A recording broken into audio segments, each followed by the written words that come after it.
The context: when will people help? In Chapter 2, we asked a fundamental question: are people prosocial by nature? Then we considered how this question has been addressed across time, cultures, and disciplines. In this chapter, we first illustrate the range of human response to the needs of others, from apparent empathy to heroic action. The capacity of people to show such dramatically divergent reactions suggests the profound power of situations on helping in prosocial behavior. This chapter thus temporarily shifts the focus from the nature of humans to how the nature of situations can determine when people will help and when they will not. Research on this topic, which explores bystander interventions in emergencies and other forms of interpersonal helping, has been a traditional focus of psychological work on prosocial behavior. It is a mature area of social psychology with generally accepted theories and explanations. Although there has been much less activity on the topic recently than in the past, much of this research is considered classic work. The topic is important not only historically, but also as a foundation for more recent conceptual advances that are discussed later in the book. The question. To set the stage for our discussion, we begin by describing two dramatic events that vividly illustrate the range of responses that bystanders can make when they encounter others in trouble or distress. One reflects perhaps the worst qualities of human nature, and the second exemplifies the best. The first is the assault of Kitty Genovese, mentioned briefly in Chapter 1. On the night of Friday, March 13, 1964, in New York City, as Kitty Genovese arrived home late from work, she was brutally attacked by a man with a knife in the parking lot outside her apartment. She cried out for help. Lights went on, and faces appeared in the windows of the apartments overlooking the parking lot. The assailant fled from the scene. However, nobody came to help Kitty Genovese, and the police did not come, so the assailant returned to the parking lot. He stalked, caught, and stabbed his victim again. Kitty Genovese cried out once more. Lights again went on, faces again appeared, and the attacker again escaped into the darkness. Still no one came to help. As the wounded woman staggered toward the entrance of her building, the man returned. This time he stabbed her until she died. We know so much about this event, which involved 3 separate incidents over a 45-minute period, because when the police arrived a short time later, they found that 38 people had witnessed the event from beginning to end, but not one of the 38 witnesses had done anything to stop the attacker or to help Kitty Genovese. Despite the widespread publicity that has been given to this incident and the sense of moral outrage it stimulated, observers of similar crimes still fail to respond in many cases. For example, in 1999, 2 women were abducted from busy parking lots in broad daylight in Las Vegas and then sexually assaulted in the desert. No reports of the crimes were made until the victims themselves contacted the police. Other events seem to demonstrate the very best of human nature. Take, for example, the case of Reginald Denny. In 1992, South Central Los Angeles was ravaged by the worst civil disturbance in the history of the United States. On April 29, Reginald O. Denny stopped his sand and gravel truck at the intersection of Florence and Normandy streets because mobs filled the streets and he could not drive his truck any further. Suddenly, the door of his truck opened. 4 youths dragged him out and began to beat him mercilessly. They punched him, they kicked him, they hit him with makeshift clubs and bricks. He was close to death from massive head injuries when 4 strangers, 3 men and a woman, risked their lives to come to his rescue. Watching this horrifying scene on live television in the relative safety of their homes nearby, they had rushed outside, jumped into their car, and driven to the scene. Fending off his attackers, they lifted him into the cab of his truck and drove him to the hospital. According to Denny's doctors, had his rescuers gotten him to the hospital 5 minutes later, he would have died. Reginald Denny was white. The 4 people who saved his life were African Americans. The response of the 4 rescuers in this case seems to reflect the ultimate in caring, the willingness to risk one's own life for the safety of another person. These 2 examples illustrate extremes in how people react to the needs of others. They suggest that whatever the basic tendencies of human beings may be, They are not automatically expressed or exhibited in the same way in all situations. Thus, part of understanding prosocial behavior involves learning how the situation can influence helping and examining when people will help and when they will not. Understanding when people will help. Events such as these raise intriguing questions about prosocial behavior, not only among the public, but also among social psychologists who study helping. In fact, it was the Kitty Genovese tragedy that stimulated much of the initial research on prosocial behavior. Moreover, incidents such as these and the brief vignettes with which we started this book in Chapter 1 vividly illustrate the dramatic range of human response, from deadly apathy to heroic actions and generosity of tremendous proportions. As already suggested, these events make it obvious that the question of whether people are selfish or selfless is overly simplistic. People are obviously capable of extreme forms of both apathy and caring. In addition, the consistent response of large numbers of people in each of these incidents also reveals that these behaviors should not be dismissed as unusual reactions by abnormal people. They represent the normal range of responses of people in these abnormal situations. As a consequence, stimulated initially by the Kitty Genovese incident and reinforced by other events showing apparent unconcern for or impressive sensitivity to others in dire need, social psychologists recognized the critical power of the situation. Researchers first focused on the conditions that seemed to lead people not to help, and then research interests evolved to address the more general question, when do people help? In this chapter, we first consider what it is about some situations that make non-intervention the normal response. In attempting to answer this and other questions of interest in this chapter, we rely heavily on the results of laboratory and field experiments conducted by researchers interested in the phenomenon of bystander intervention. When a bystander observes a person in distress or in need of help and intervenes or fails to intervene on that person's behalf, we then examine what it is about other situations that lead people to be more helpful and generous. The first researchers who tried systematically to explain the Kitty Genovese incident were two social psychologists, Bibb Latané and John Darley. In the mid-1960s, they began a landmark program of studies to find out why normal people might not help another person in distress. The behavior of witnesses during Kitty Genovese's attack was portrayed in the media as cold and uncaring, and frequently labeled as bystander apathy. However, both interviews with the witnesses and observations by social psychologists who began to investigate bystander behavior in the laboratory converged on a quite different conclusion. People do care, but for a variety of reasons, they often decide not to intervene. We examine these reasons and how they affect the decision about whether to intervene in the next section of this chapter. A decision model of bystander intervention. Emergency situations are unusual and complex, except for those individuals with professional training, e.g., emergency medical technicians, police, firefighters. People rarely have experience to guide their actions.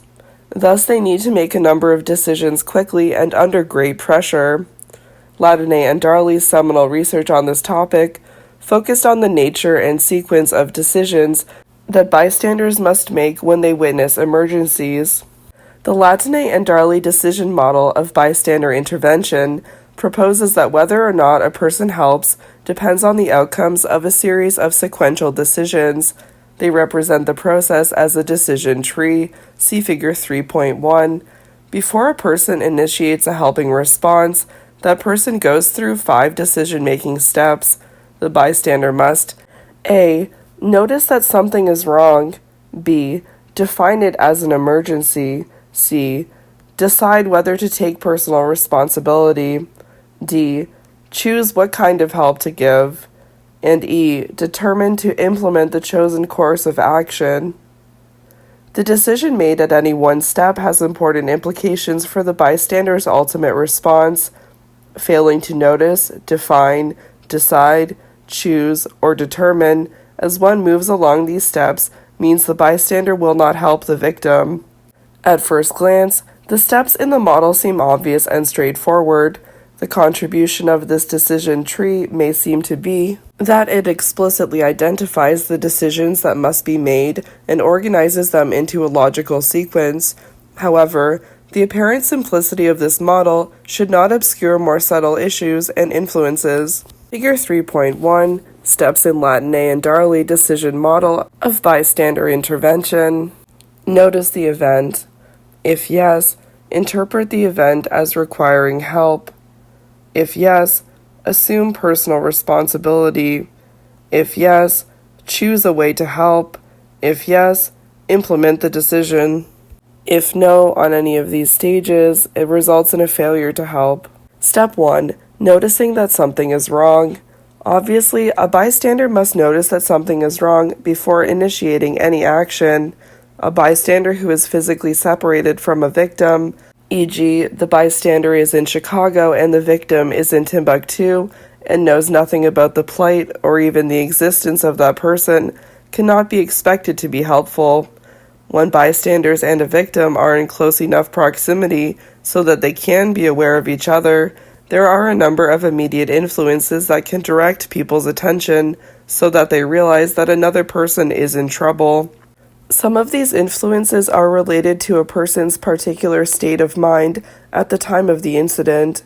A person's mood, for instance, can focus attention outwards, making them more sensitive to others, or inwards, preoccupying people with their own needs. Other factors relate to the nature of the situation of need and its capacity to grab bystanders' attention. A mood is a transitory feeling, such as being happy or being frustrated. As we discuss more fully later in this chapter, there is considerable evidence that individuals are more likely to help when in a good mood than when not feeling particularly good or bad. We consider the effects of bad moods in the next chapter.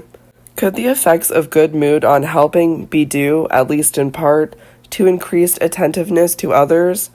Eisen, 1993, proposed that being in a good mood makes people analyze situations more deeply, fully, and creatively. This enhanced sensitivity might also make people more likely to notice someone else's problem.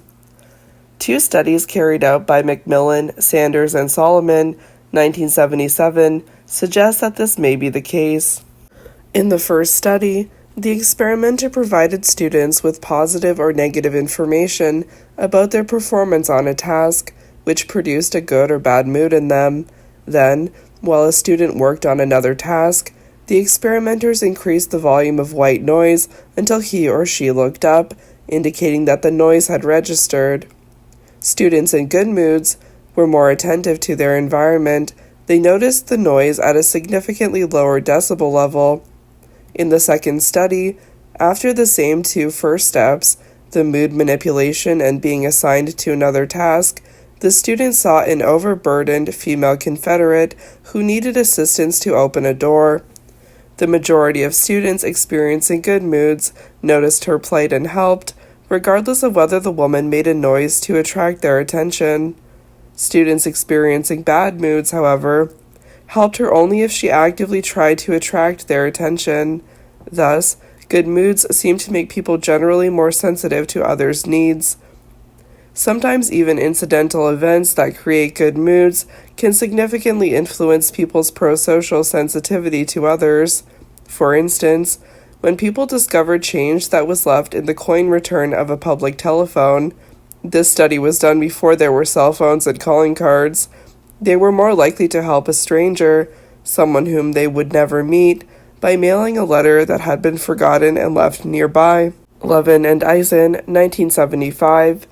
In addition, people walking through a mall are more likely to retrieve a dropped pen for a stranger when there are pleasant aromas of cookies baking or coffee roasting, in large part because these fragrances put people in better moods. Barron, 1997.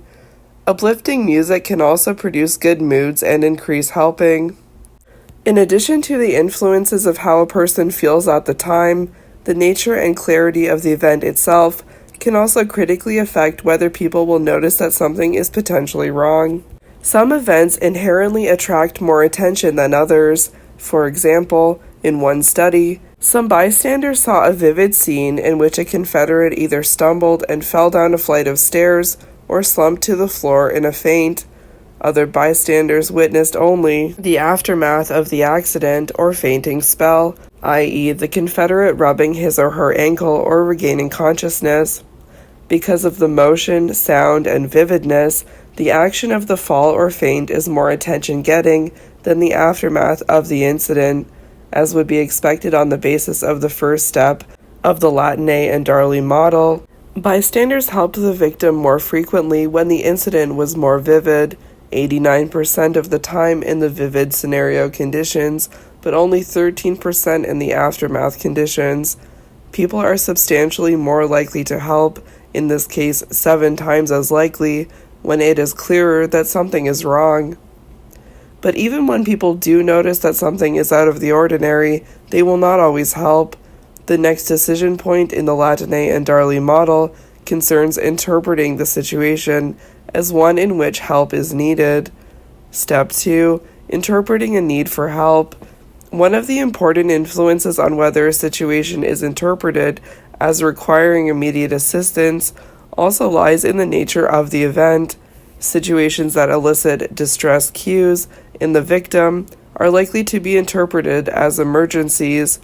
One distress cue is screaming, and, not surprisingly, screaming is a particularly effective way of not only getting bystanders to notice an event, but also communicating the seriousness of the problem. Screams often lead people to interpret an event as an emergency, that is, as an unusual event in which the victim's need is serious, deteriorating rapidly, and requiring outside assistance. Figure 3.2 summarizes the results of several experiments that manipulated the presence or absence of screams in potential emergency situations.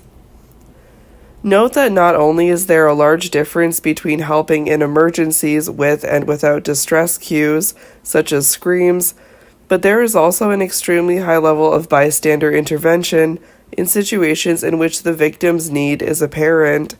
Victims who make their serious need clear by screaming receive help 75 to 100% of the time. Under these circumstances, there is little evidence of bystander apathy. Once participants interpret the situation as an emergency, they are very likely to help. Unfortunately, people who choose to suffer silently or who are unable to make their needs known are more likely to continue to suffer. One reason why screams increase the likelihood of helping so much is that they make it unambiguously clear to everyone within earshot that the situation requires immediate assistance. There are, of course, other ways that this same goal can be accomplished, such as presenting the situation as one in which there would be a rapid and serious deterioration of the victim's condition if no one helps. For example, Shotland and Huston, 1979, found that people were much more likely to help others who asked for a ride home so they could receive an insulin injection or to get back to a roommate who had taken too many sleeping pills, an average of 64% of the time, than to help people who needed a ride so they could take allergy medication or get back to a depressed roommate, an average of 45%. Figure 3.2, clear cues of distress, such as screams, increase the likelihood that the situation will be interpreted as requiring assistance and thereby facilitate helping. Okay, so this is a side-by-side bar graph. It's showing 3 sets of experiments by Clark and Ward, Yakimowicz and Saltz, and Gartner and Davidio from the 70s. Okay, so the y-axis is percent of bystanders helping from 0 to 100%, and the sets of bars for each are no cues or cues. Okay, so when there's no cues, there's about 30 to 60% helping. But when there are cues, wow, it can go from like 90 to 100%. That's a huge difference. In some circumstances, people may notice that something is amiss, but because the nature of the event is unclear, they cannot readily interpret what is going on. What will bystanders do then? People have a basic need to understand their environment, and when they are confused, they often look to other people for information and guidance. In such instances, informational social influence, using other people's behavior and opinions as information to interpret events and decide on the correct action to take, becomes important. People in new or unusual surroundings typically look to others in the same situation to learn about what they should be feeling, thinking, and doing. Because emergency situations are usually novel and unexpected, the behavior of others can strongly influence whether an event is understood as requiring assistance and consequently can affect the likelihood of intervention. An experiment by Latine and Darley, 1970, illustrates the profound effect that the actions of others can have in emergency situations. Male students were invited to an interview to discuss some of the problems involved in life at a large urban university. As these students were completing a questionnaire, they were exposed to a potentially dangerous situation. Smoke began to pour into the room through a wall vent. The smoke continued to increase until the room was so filled with smoke that a person could barely see the opposite side of the room. Nevertheless, the danger of the situation was somewhat ambiguous. Because real smoke was not used, there was no smell of burning. The social context was varied by the presence and actions of other people in the room. The students were either alone, with two equally naive strangers, or with two Confederates who had been instructed only to shrug their shoulders and act as if nothing was wrong. The behavior of the two Confederates was designed to lead participants to interpret the situation as one that did not require action. The major question was whether these students would respond in ways that would save their own lives, such as leaving the room.